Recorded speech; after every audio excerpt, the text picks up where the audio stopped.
Halo, assalamualaikum. Jumpa lagi Football Belanda, channel ringan amatiran ala gua. Besok Piala Eropa sudah memasuki babak baru ya, babak knockout.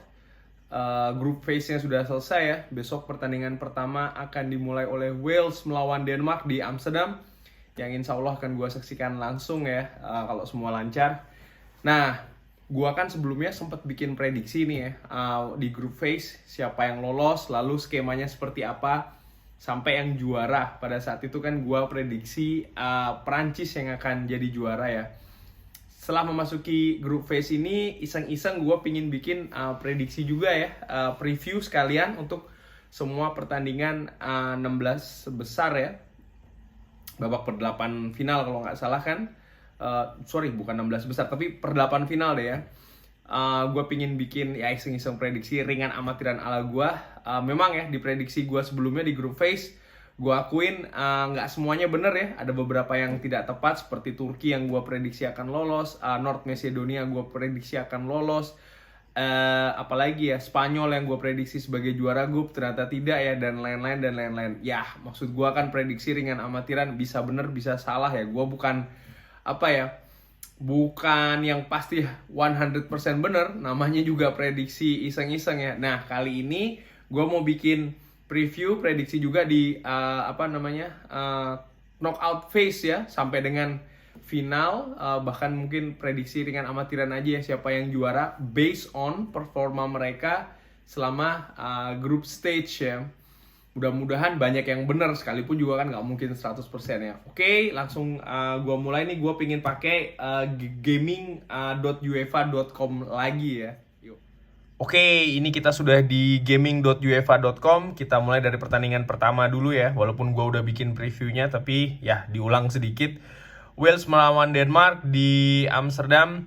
Well, Denmark ini kan kalau dilihat dari grup ya, mereka ini kan tampil Spartan, passionate, dan ya berpenampilan cukup meyakinkan ya, dengan selalu bermain dengan tempo tinggi, atraktif, serangan bertubi-tubi. Kendati pun tidak beruntung kalah melawan Finlandia, tapi ya mampu memberikan perlawanan melawan Belgia sebelum akhirnya menghajar Rusia ya, untuk memastikan kemenangan dengan skor besar dan juga mendapatkan tiket ya. Sementara Wales kalau gue lihat juga performanya ini kan sebenarnya stagnan ya, dan bahkan di pertandingan terakhir melawan tuan rumah Italia dengan tim lapis keduanya mayoritas, Wales tidak mampu berbuat banyak ya, kendati pun kalah tipis. Nah, iseng nih ringan amatiran ala gue untuk pertandingan ini, gue lebih menjagokan Denmark untuk lolos ke babak selanjutnya ya. Lalu di pertandingan selanjutnya nih ada Italia melawan Austria. Well, Italia melawan Austria ini kalau gue lihat, Italia ini kan cukup impresif ya penampilannya di group stage. Bahkan mereka mampu menyimpan ya pemain di pertandingan terakhir melawan Wales. Kendati pun demikian masih mampu membungkus 3 poin ya, luar biasa. Dan lawannya Austria ini kan terkenal dengan penampilan tim yang bermain kolektif. Italia pun juga kolektif, dan menurut gua kualitasnya ringan amatiran, kolektivitasnya ini masih lebih unggul Italia ya. Bahkan kalau dibandingkan dengan dengan kualitas individu, Italia masih lebih unggul dari Austria. Maka ringan amatiran gua lebih menjagokan Italia untuk lolos ya. Sebelum kita ke pertandingan lain ya, di knockout phase ini kan bisa jadi tim akan ya melalui babak adu penalti ya, perpanjangan bahkan adu penalti. Kalau udah sampai sana sih ini sudah di luar prediksi kualitas ya, dan bisa saja sih terjadi. Partai mana lagi yang kita akan prediksi hari Minggu mungkin ya, Belanda melawan Czech Republic. Belanda memastikan menjadi juara grup pertama ya di seluruh kontestan di babak penyisian, berangkat ke Budapest menurut gua nih dengan ya cukup memiliki modal lah ya. Sementara Czech Republic ini kan harus sampai pertandingan terakhir ya menghadapi Inggris ya, katakanlah, untuk memastikan mereka bisa lolos atau tidak ya. Kendati pun kalau gua ngelihat ini head to headnya, Belanda cukup kesulitan melawan Czech Republic, dan Czech Republic pun juga memiliki elemen kejutan ya. Cuman Kalau ringan amatiran ala gua masih memprediksikan Belanda yang akan mampu lolos menghadang Czech Republic ya, mendapatkan tiket ke babak selanjutnya. Kita ke pertandingan lain, mana dulu ya? Ini dulu aja deh, Prancis melawan Swiss ya. Swiss akhirnya berhasil lolos sebagai peringkat ketiga ya, salah satu peringkat tiga terbaik. Ya, berpenampilan menurut gua selama penyisian ini seri melawan Wales, kalah telak melawan Italia, lalu di pertandingan terakhir mampu tampil lepas menang melawan Turki ya. Tapi melawan Prancis tentunya ini tidak sama. Gua sih melihat walaupun Swiss ini lebih lebih dominan permainan kolektif, tapi Prancis ini levelnya masih lebih di atas ya. Artinya secara individu dan kolektivitas ini Prancis masih lebih baik dari Switzerland ya. Ditambah lagi ya Swiss ini kan kandidatnya pun menang telak, tapi menurut gua melawan Turki maksud gua ya, tapi tetap mereka ini punya kesulitan untuk mencetak gol, terutama ketika mereka ini harus main dengan tim dengan kualitas di atas mereka. Oleh karena itu gua masih lebih menjagokan Perancis untuk lolos ya. Swiss mungkin bisa lolos kalau mereka mampu memaksakan Perancis untuk ini ya, ke babak adu penalti ya. Tapi ya menurut gua akan sulit. Pertandingan lainnya Kroasia melawan Spain. Kroasia di pertandingan terakhir mampu menggulung Skotlandia ya.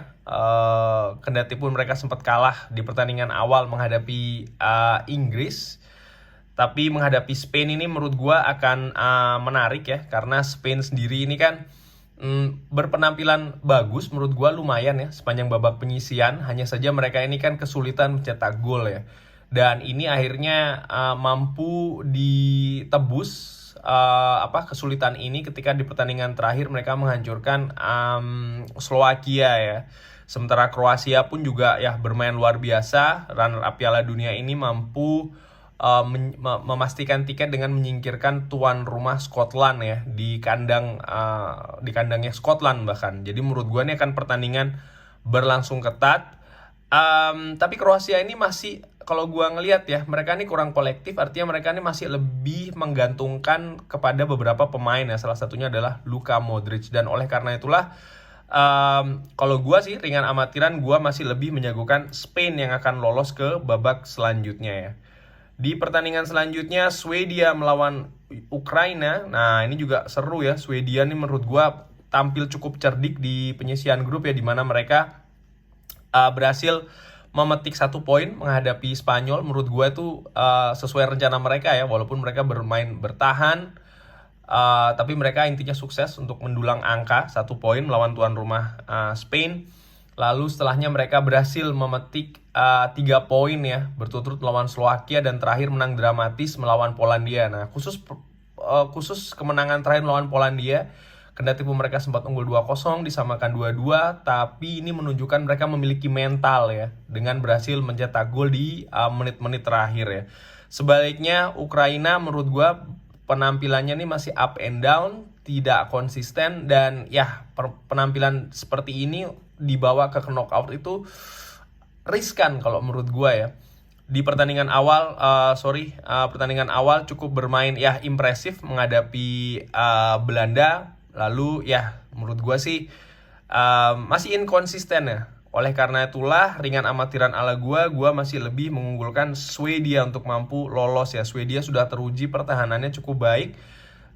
Kendati pun di pertandingan terakhir dibobol ya 2 gol oleh Lewandowski. Tapi murni kalau menurut gue sih itu lebih faktor kualitasnya Lewandowski ya, dibandingkan dengan kolektivitas Poland ya. Jadi menurut gue Swedia masih lebih punya peluang untuk lolos ke babak selanjutnya.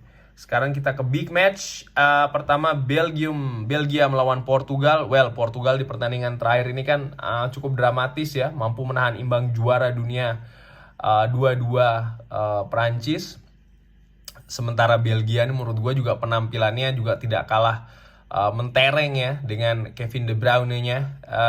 Mereka ini ya menurut gue salah satu favorit juara ya, dan dengan semakin fitnya Kevin De Bruyne dan juga Eden Hazard yang sudah bisa dimainkan ya, artinya menurut gue Roberto Martinez ini lebih punya banyak pilihan ya. Pun juga ya itu tadi ya, on fire-nya Romelu Lukaku di depan, dan menurut gua ini akan menjadi sesuatu yang menakutkan. Kalaupun ada yang sedikit meragukan, itu adalah lini belakang dari Belgia ya, tentunya yang dihuni oleh pemain-pemain yang udah cukup gaek, termasuk juga Thomas Vermaelen ya. Sementara Portugal sendiri menurut gua ya masih tetap berusaha untuk bermain kolektivitas, tapi tidak bisa dipungkiri mereka ini masih cukup bergantung dengan sosok Cristiano Ronaldo di sana ya. Dan menurut gua ya kalau Ronaldo main jelek ya pastinya Portugal ini akan kesulitan ya. Sekalipun sebenarnya mereka ini juga punya banyak kualitas di dalam timnya, tapi tetap menurut gua again Ronaldo faktor itu di dalam Portugal masih cukup tinggi ya.